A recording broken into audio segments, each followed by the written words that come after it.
je vois qu'on continue à soutenir l'action en Ukraine alors que tout le monde, disons, il suffit d'avoir un raisonnement rationnel. Alors qu'on aime Poutine ou qu'on n'aime pas, il fallait agir avant. Il fallait pousser l'Ukraine à accepter les accords de Minsk. Vous voyez, on ne l'a pas fait à ce moment-là. Ça, c'est ce qui a la faillite des accords de Minsk est finalement ce qui a déclenché l'intervention russe, non pas l'OTAN.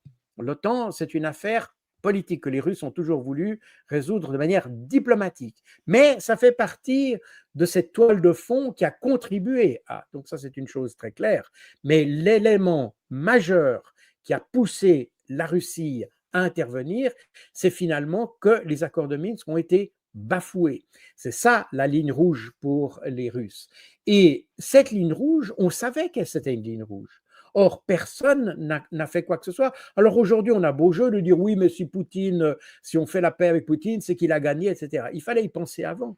Et c'est là où il doit y avoir une réflexion en amont. Et il n'y a eu absolument aucune réflexion en amont de nos élites politiques.